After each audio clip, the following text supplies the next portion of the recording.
याद रखो, जब तक शरीर, नाम और संसार के प्राणी पदार्थों में अहमता और ममता, मैं और मेरापन है, तब तक तुम कभी सुखी नहीं हो सकते।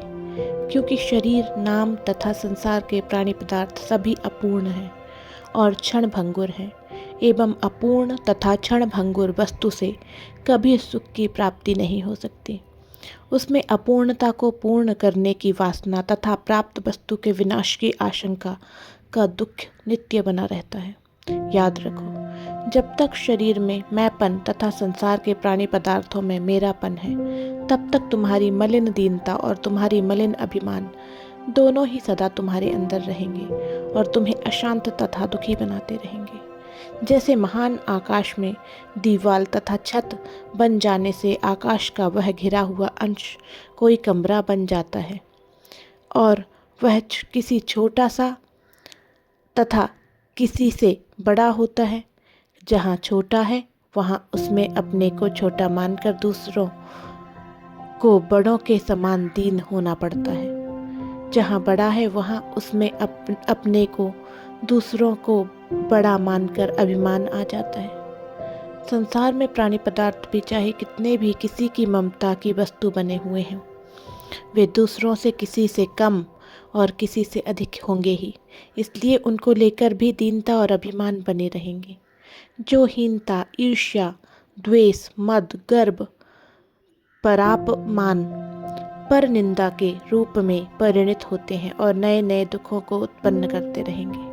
याद रखो, जब तक शरीर में अहमता और प्राणी पदार्थों में ममता है, तब तक संसार के बंधन से कभी मुक्ति नहीं मिलेगी। नए नए शरीरों की प्राप्ति और ममता की वस्तुओं का संयोग वियोग बना ही रहेगा।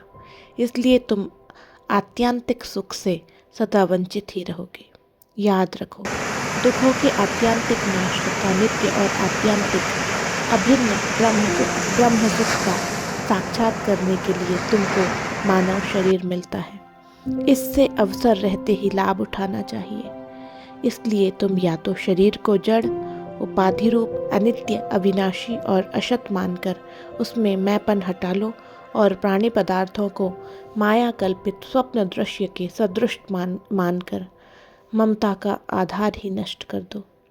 अहम को नित्य, सत्य, सहज, अविनाशी, त्रिकाल बाधित परम तत्व आत्मा में या ब्रह्म में स्थापित कर दो। जैसे कमरे का छोटा आकाश अपने पृथक तथा छोटेपन के मिथ्या ज्ञान को हटाकर विचार के द्वारा महाकाश में अहमता का सत्य साक्षात्कार, उसमें एकत्व को प्राप्त हो जाता है, वैसे ही तुम भी अपने पृथक जीव भाव का आधार मिथ्या ज्ञान मानकर उससे छूट जाओ। सदा अभिन्न एकमात्र नित्य शुद्ध बुद्ध आत्मस्वरूप में स्थित हो जाओ। संसार के तमाम प्राणी पदार्थों का भी उसी स्वरूप में साक्षात करो। ऐसा होने पर तुम मिथ्या अहमता ममता से मुक्त होकर अपने नित्य सत्य स्वरूप भूत पूर्ण अखंड असीम ज्ञान और चेतन स्वरूप आत्मानंद का साक्षात्कार कर सकोगे। स्वयं अपने सच्चिदानंद स्वरूप में स्वरूप भूत बन जाओगे। इसी प्रकार तुम अपनी अहमता को भगवान के अनन्य दासत्व में और ममता को एकमात्र भगवान के मंगलमय चरणारविंद में केंद्रित करके कृतार्थ हो जाओ। यह निश्चय कर लो कि एकमात्र भगवान तुम्हारे नित्य परम सुहृदय स्वामी हैं। उनके मधुर मनोहर चरण सरोज ही एकमात्र तुम्हारी ममता के वस्तु हैं और उनका बिना किसी बदले की इच्छा के, बिना किसी शर्त के सहज सोल्लास उनका सेवन ही तुम्हारे जीवन स्वभाव है।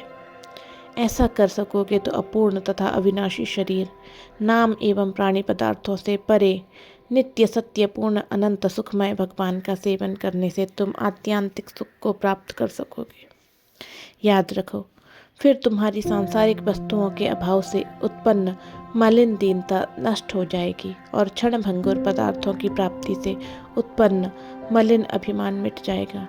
तुम्हारे अंदर दिव्य दैन्य का प्रादुर्भाव होगा, जो तुमको सर्वथा अकिंचन बनाकर भगवान का प्रिय बना देगा और वह दिव्य अभिमान प्रकट हो जाएगा, जो तुम्हारे भौतिक जरा मरण से मुक्त करके अपने परम सुहृदय सेवक वत्सल सर्वलोक महेश्वर भगवान के सेवक के पार्षद के पद पर नित्य प्रतिष्ठित कर रखेगा।